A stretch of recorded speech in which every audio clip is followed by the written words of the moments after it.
The University of Michigan Information and Technology Services, they have issued, and I have this printed off in front of me. This is from their website. So if you care to see it yourself, you'll find it's Appendix A, Inclusive Language, and it says it's a preliminary and advisory draft. This is from Information and Technology Services of the University of Michigan, from their Words Matter Task Force.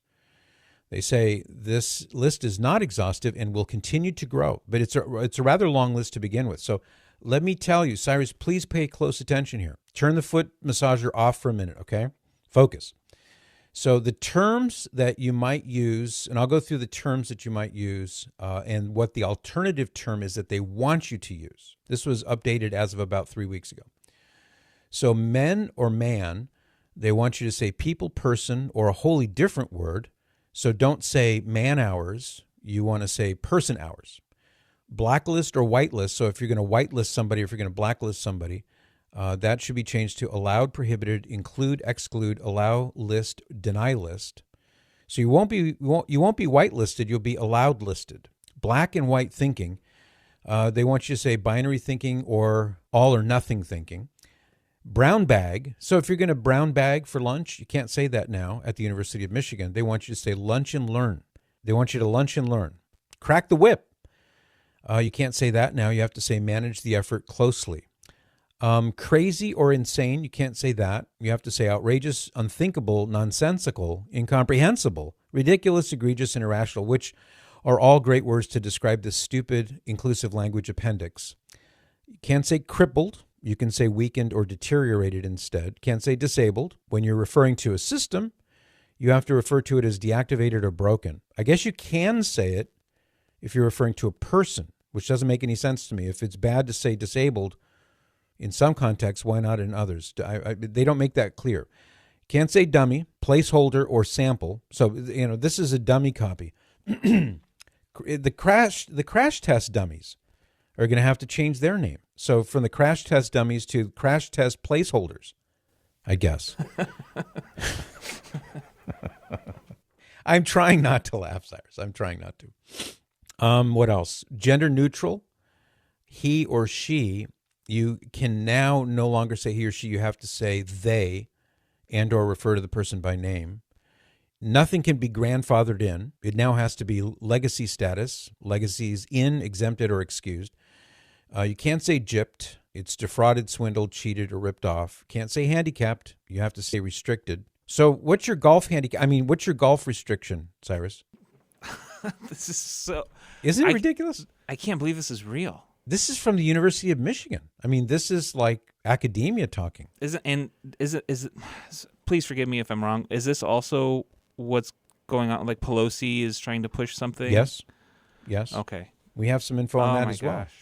Okay. Do we have audio on that? No, unfortunately. I can't. This all sounds like The Onion.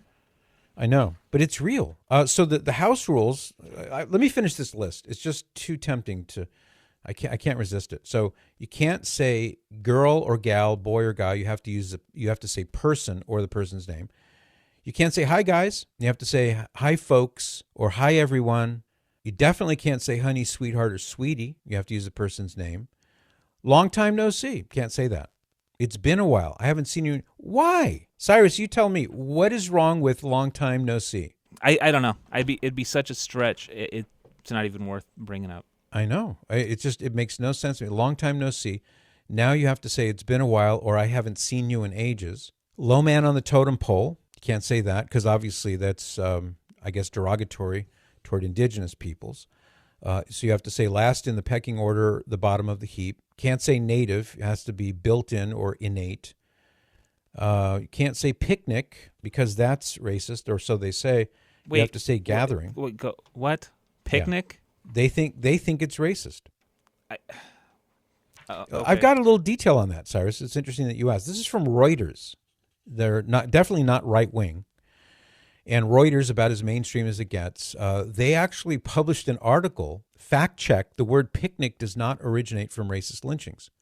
So there is a wives' tale out there that the word picnic derives from the lynching of African Americans. Now, that's no laughing matter. So please, let's not, I don't want anyone to think that we're making light of that. It's a heinous phenomenon in the United States. I mean, it's happened in other countries as well, certainly.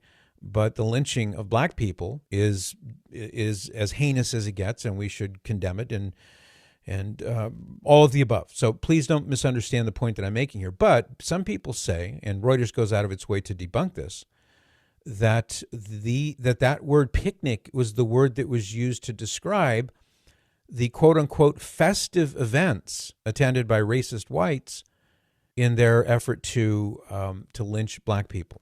Now, that's a claim that's made. So Reuters says, one post on Facebook shows a black and white photo of a young white girl looking at what might be an African-American being hanged. The text reads in all caps, many African-American history professionals acknowledge that the English origin of the word picnic was used to describe festive events attended by white racists.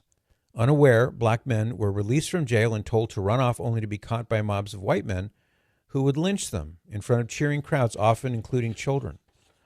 So Reuters says, according to Dr. David Pilgrim, author of several books on the history and cultural symbols of the Jim Crow era, the word picnic derives from the 17th century French word pique-nique, le pique-nique.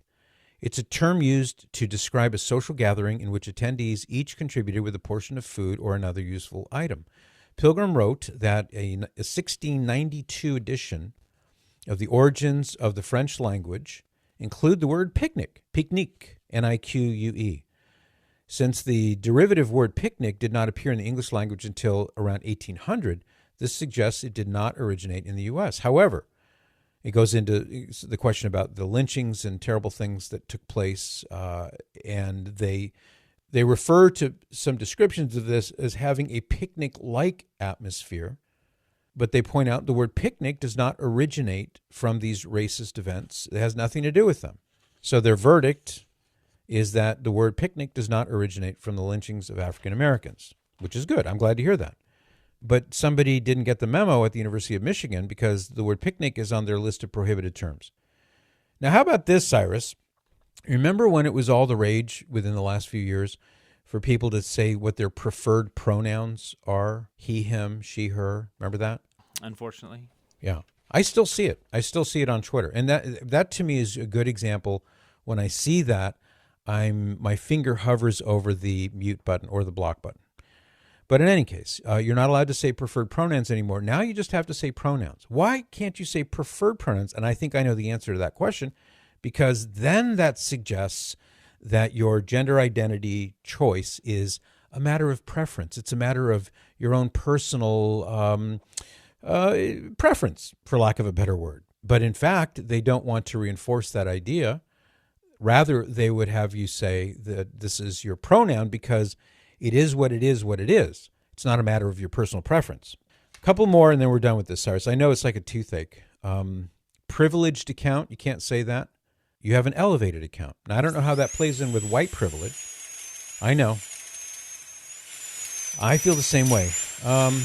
Sanity check. You cannot say sanity check. You have to say quick check, confidence check, or coherence check. Okay, so that's the University of Michigan. Now, Nancy Pelosi, Speaker of the House, she has engineered a new set of rules that are going to eliminate the use of gender-specific language. So here is some description of this. This is from an article by Elena Mastrangelo. Elena Mastrangelo. House Speaker Nancy Pelosi and the Rules Committee Chairman James McGovern, he's a Democrat from Massachusetts, unveiled the rules for the 117th Congress on Friday, which contain future-focused proposals, including the elimination of gender terms such as father, mother, son, and daughter. This package, which will be introduced and voted on once the new Congress convenes, this is a statement from the House Committee on Rules. It says this package, which will be introduced and voted on once the new Congress convenes, includes sweeping ethics reforms, increases accountability for the American people, and makes this House of Representatives the most inclusive in history. House Speaker Pelosi went on to say she is, quote, pleased to join Chairman Jim McGovern in introducing this visionary rules package, which reflects the views and values of the full range of our historically diverse House Democratic majority. Thanks to the leadership of Chairman McGovern. Okay, blah, blah, blah, blah, blah, blah. Blah-bitty, blah, blah. Okay, here we go. Here's something more juicy. In Clause 8, subsection C, subsection 3 of Rule 23, gendered terms such as father, mother, son, daughter, brother, sister, uncle, aunt, or aunt if you prefer, first cousin, nephew, niece, husband, wife, father-in-law, mother-in-law, son-in-law, daughter-in-law, brother-in-law, sister-in-law, stepfather, stepmother, stepson, stepdaughter, stepbrother, stepsister, half-brother, half-sister, grandson, or granddaughter will be removed. Not allowed to say those words anymore. In their place, such terms as parent, child, sibling, parent's sibling, first cousin, sibling's child, spouse, parent-in-law, child-in-law. Cyrus, do you have a headache yet? I'm just confused. This is what they're doing today? Yes. Nancy Pelosi So there's has nothing this. else important going on? This is the most important thing. This is what we should be focused on. Is the most important thing. Wow. There's nothing more important than making sure that you speak according to these dictates. Thank you. Thank you, Nancy. Did you wish your parent-in-law a Merry Christmas? No, I didn't. I wish my mother-in-law and my father-in-law a Merry Christmas. I wish my mom. Don't let Nancy Pelosi hear you say that. I wish my daughter and my son. What about your sibling's child? I had to stop and think, what does that mean? That's a nephew or a niece. Wow. Step-parent, stepchild, step-sibling, half-sibling, or grandchild are the words that you can use instead. Now, this is, if it passes, and I predict it will be enshrined in the rules of Congress. So when you consult the congressional record and you see, hey, they had a hearing in Patrick Madrid, grandfather of 27. Oh, no, and I already threw the list on the floor, so I don't even remember what I'm supposed to be called. It's going in the birdcage. Yeah, I mean, it's ludicrous. For more of the Patrick Madrid Show, visit relevantradio.com/Patrick.